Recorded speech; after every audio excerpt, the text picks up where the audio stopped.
Donc, on va revenir là-dessus. Dans le to-do de ce projet-là, il était où? Donc là, et là. Ici, donc faire les icônes du jeu, a priori c'est fait.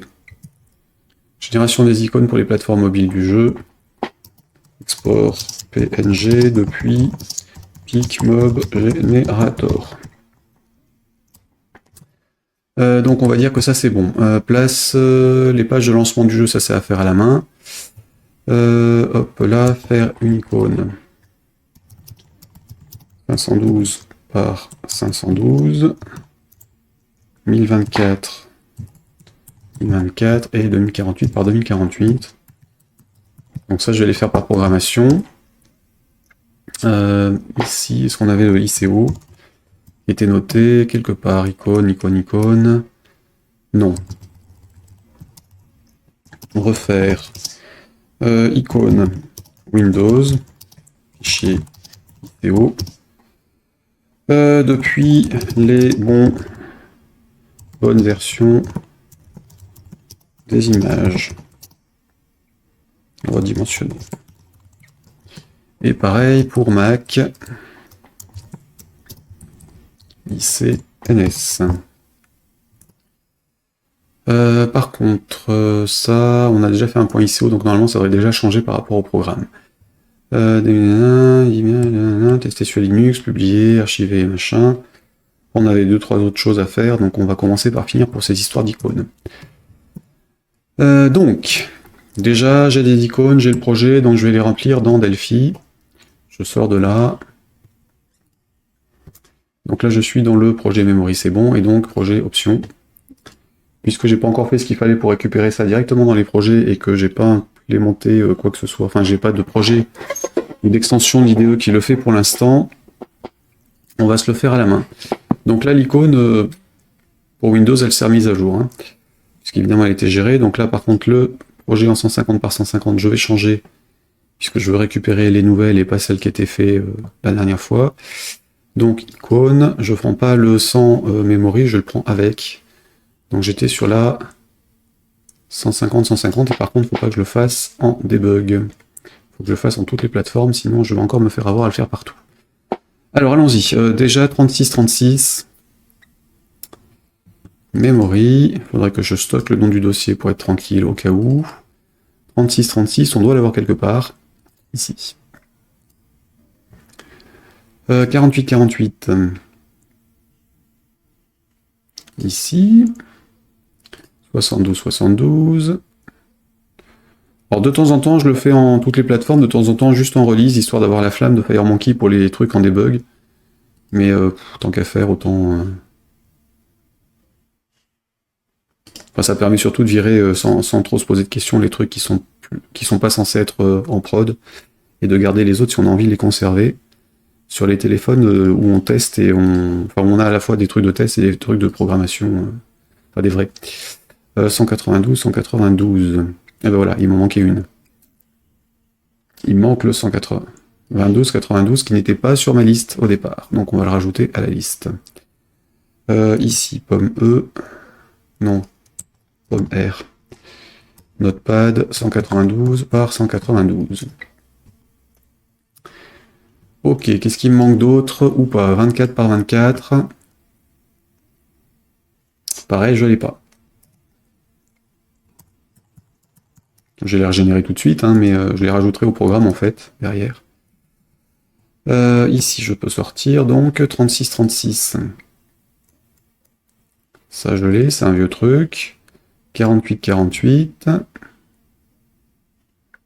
Parce que ma checklist, en fait, sur le papier, ça doit dater de la 10.3 de Delphi, enfin, 10.2, 10.3, j'ai pas dû faire les mises à jour en 10.4 et suivantes, du coup. Et en 11, 96, donc c'est normal qu'il m'en manque sur la liste. Pareil, il m'en manque probablement par rapport aux soumissions sur les stores, puisqu'évidemment, je suis plus forcément à jour. Donc 426 par 320.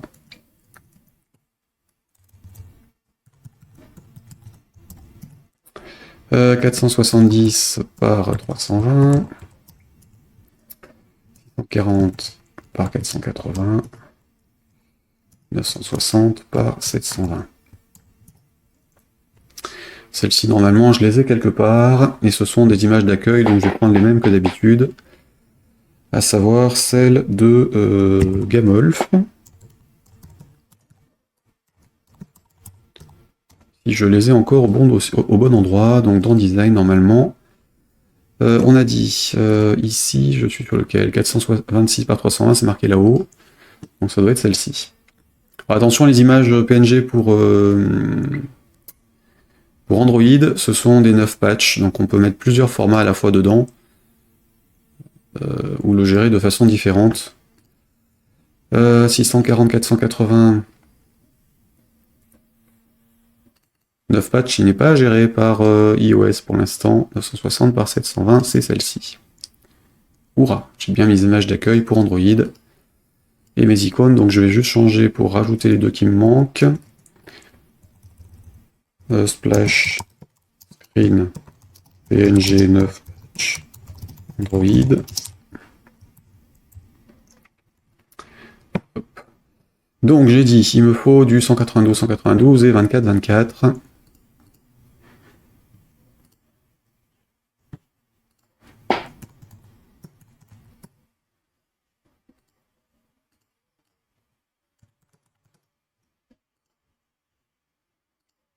Enregistré. Je rouvre mon projet, je vais régénérer les images. On est où? Boîte memory. Ici, on est là-dedans. Je vais le rajouter. C'est possible que je revienne dessus assez régulièrement. Donc on est épinglé à la barre à l'accès rapide. Voilà. Icône, je recharge ça. J'exporte tout bêtement dans le même dossier. Oui, alors par contre, il faut choisir un fichier pour le faire. Ok. Alors, ça c'est bon. Du coup, ici, je refais la mise à jour et je réponds à la question de Fabien dans le chat, qui est, c'est quoi le 9 patch? Enfin, s'il veut. Oui. Donc, on était sur toutes les plateformes Android. J'en ai une ici en 24-24. Qui était là. Ah, du coup, j'aurais dû garder l'autre dossier aussi en mémoire, tiens. Parce que lui, je vais revenir potentiellement pour l'iPad. Épinglé. Et puis pour les autres jeux après. Donc, 24-24 ici. Ça, c'est bon. J'avais un 96... Ah oui, 192. Il est là, et donc le 192, je viens de générer, il est quelque part dans le tas. Quand même plus pratique que Photoshop. Hein. Je veux pas dire, mais je pense que c'est 20 heures de travail sur le projet, à peu près un peu moins d'une vingtaine d'heures, mais je pense que ça sera vraiment utile, et largement utilisé. Alors, c'est quoi le 9 patch? Alors, le 9 patch, c'est un format un peu spécial.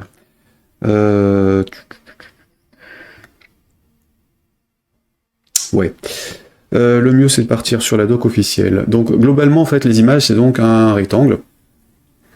Enfin, un rectangle dans un sens ou dans l'autre, qui peut être carré éventuellement. Et c'est un binaire complet. Le 9 patch, en fait, il définit les angles et les côtés. Donc, une partie de l'image peut se répartir automatiquement en largeur ou en hauteur. Ce qui permet, en fait, d'avoir un truc qui s'adapte à la taille de l'écran, même si on n'est pas pile à la bonne taille, sans avoir à redéfinir la taille de l'image. 9 patch PNG, et pour les créer, il n'y a pas 50 000 solutions, malheureusement. Il faut utiliser Android Studio et le logiciel de création d'images qui est fourni avec. Voilà, donc on a ce genre de truc. Alors il y en a d'autres qui sont mis à le faire en ligne, mais c'est pas hyper pratique.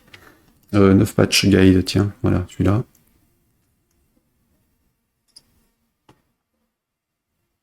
Hop, image resize, machin, Python usage. Voilà, bah oui, c'est bien celui-là, CTRL-C, je vous le copie dans le chat. Et d'ailleurs, salut Fabien. Donc globalement, on a une image, on va définir des angles et des façons dont elle peut se répartir.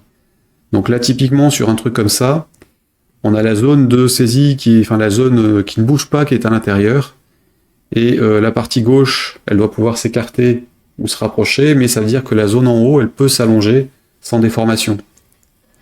Et du coup, on redéfinit une partie de l'image, enfin, on donne du zonage en fait dans l'image en disant ça peut bouger, ça peut pas bouger. Et le logiciel, bah, derrière, il interprète le PNG de type 9 patch tel qu'une image, mais en plus avec la partie redécoupage et déplacement des différents morceaux en fonction de la taille réelle de l'affichage. Donc c'est comme si on faisait du vectoriel, mais avec du bitmap, sans déformation de l'image. Enfin, en tout cas, c'est l'objectif du truc. Et en fait, Android maintenant s'en sert pour ses splash screens, donc tous les écrans d'accueil peuvent être en 9 patch, justement parce que y a 50 000 résolutions et qu'on sait jamais dans quel sens il faut faire les images. Donc eux, ils nous en demandent 5-6 maintenant. Et derrière, ben, on peut mettre, en fait, au lieu de mettre une vraie taille, on met la taille qu'ils nous demandent, mais en format 9 patch, donc avec les informations de déformation complémentaires. Et du coup, bah, selon la taille de l'écran sur lequel on lance nos applications, il va récupérer l'une des images qu'on lui a fournies, donc là en l'occurrence c'est dans l'image d'accueil, hein, l'une de ces 4-là, et puis il va se débrouiller pour l'afficher correctement, éventuellement avec le mode mosaïque et la gravité de l'écran qui choisit dans quel sens, par défaut, il tente d'afficher l'image si elle n'est pas renseignée. Donc en général, je laisse ces deux trucs vides pour le laisser se démerder en fonction de la version de l'OS, parce que ça peut être tout et n'importe quoi. Et effectivement, il n'y a pas beaucoup de logiciels qui permettent de les faire, donc c'est un peu saoulant. Donc c'est aussi pour ça que la plupart des applications Android n'ont pas d'image qui se déforme correctement au démarrage, ou n'ont pas d'image tout court au démarrage, ou la font sur fond blanc, fond noir, centré, comme ça ils mettent juste le logo, c'est ce que je fais en général. Enfin, sauf là où j'ai mis un fond bleu, mais si on met juste les informations de base, en fait, un fond assez uni, on n'est pas trop emmerdé, ou alors on le laisse le déformer, et ça passe. Mais effectivement, c'est un peu saoulant, enfin ça donne pas les résultats qu'on veut systématiquement, donc idéalement, il faudra aussi que je m'en préoccupe pour mes trucs. Sachant qu'en réalité, le format est pas si compliqué que ça, hein, c'est juste le stockage dans le PNG qui nécessite de modifier le PNG. Et comme Delphi ne le prend pas en charge de base, en tant que 9 patch, mais uniquement en tant que PNG, il faudrait bidouiller le format d'export des images pour le gérer si on voulait le faire en natif. Sinon, il faudrait se le faire à la main. Et ça, je suis pas trop chaud, donc... Donc 36 par 36. 48 par 48. Alors juste pour info, en général, si je le fais avec Photoshop, c'est quasiment une demi-journée à bidouiller les trucs pour arriver à sortir. Enfin, j'exagère, mais c'est vraiment hyper saoulant.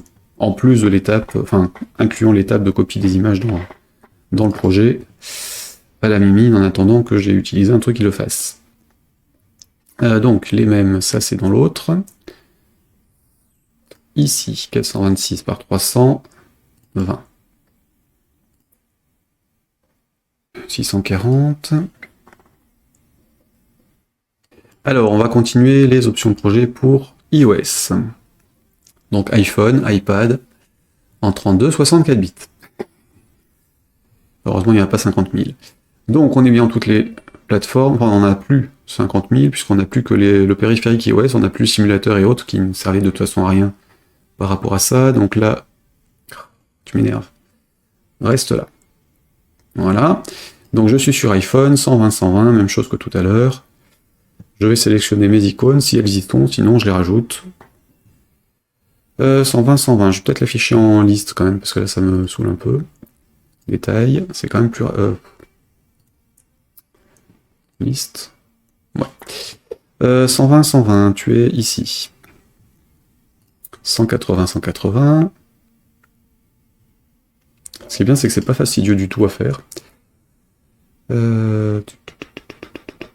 1024, donc celle-ci je la changerai, mais l'avantage c'est que il fait le lien directement sur l'arborescence parce que je suis en arborescence relative. Enfin, c'est dans le même dossier du truc, donc il peut le garder en relatif. Ce qui est hyper pratique. Donc si on change l'image, il se contentera de la réimporter dans le truc. 120, 120. On l'a deux fois? Ah oui. Ah oui, Spotlight et autres. Oui, c'est tellement ridicule.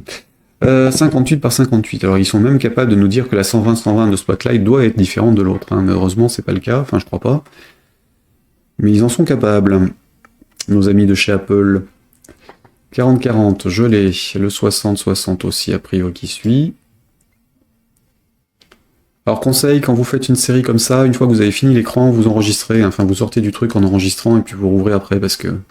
Enfin vous enregistrez l'écran et puis vous enregistrez le projet, histoire de ne pas vous les retaper en cas d'erreur. La 192 n'est pas correcte en déploiement alors qu'elle est OK dans les icônes. J'ai corrigé ça. Ouais, bah ça c'est sans doute qu'il y a eu un couac au transfert, effectivement. Supprime-le du déploiement et recharge-le dans les icônes, ça devrait régler la question. Hop là, le 2 fois échelle, c'est quoi ça que j'ai pris? Image de lancement, toute apparence 2 fois l'échelle. Ça veut rien dire. Et donc, c'est quelle taille? On sait pas. Il y en a marre. Qui est-ce que vous voulez qu'on fasse de ça, sérieux?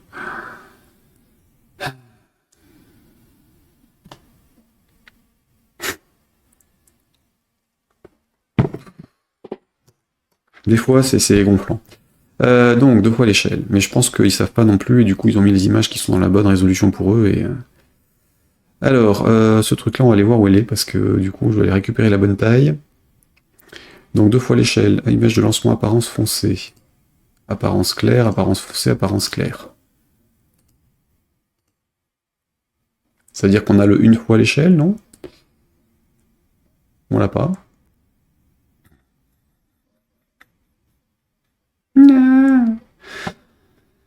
Passons, on va aller voir iPad. Hein. Ça m'agace. Alors, le 152, 152.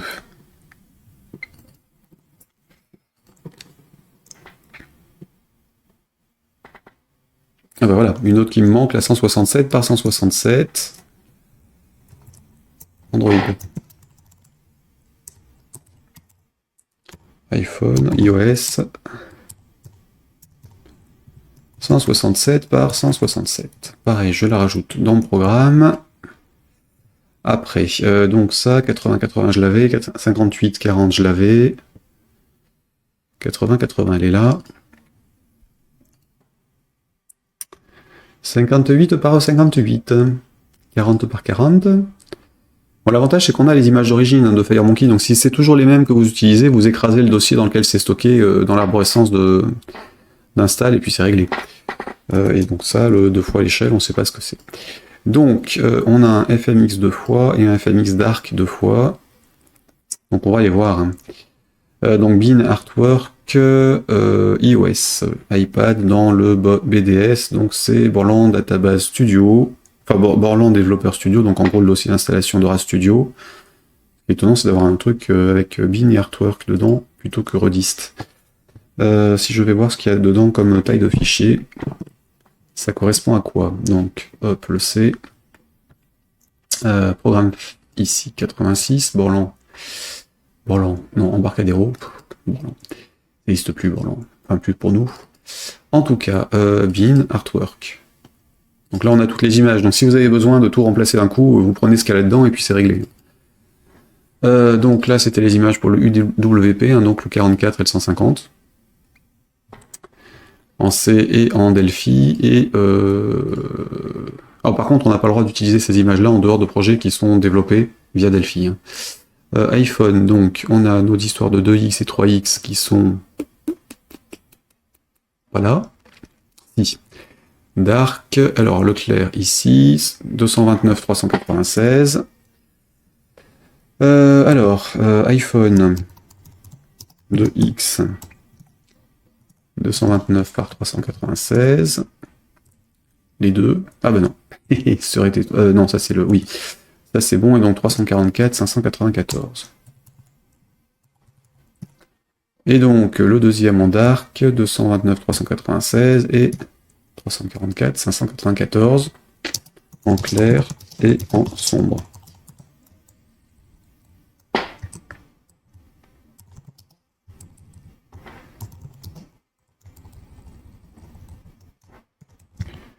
Donc ça, clairement, ça risque de faire aussi l'objet d'une petite saisie quelque part sur développeurpascal.fr.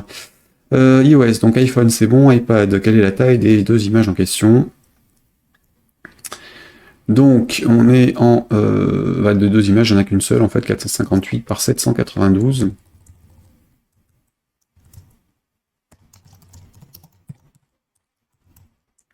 Et donc iPad de X en 458 par 792. Mode clair et sombre. Voilà, donc je rajoute mon 167. On avait d'autres? Non, c'est bon. 167. Donc dans ma liste d'images ici.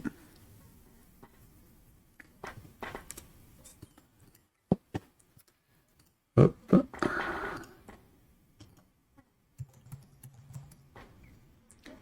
J'enregistre ça, je vais rouvrir mon projet d'icônes, je les régénère.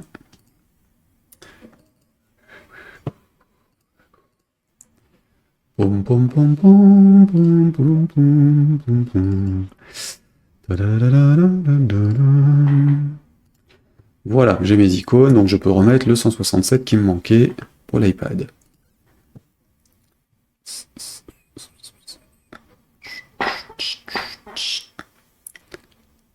Il me paraît bien long aujourd'hui. Ah oui, c'est parce que je suis sur cet écran. Le temps de charger tout.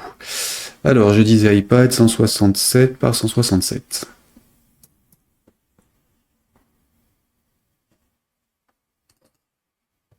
Voilà.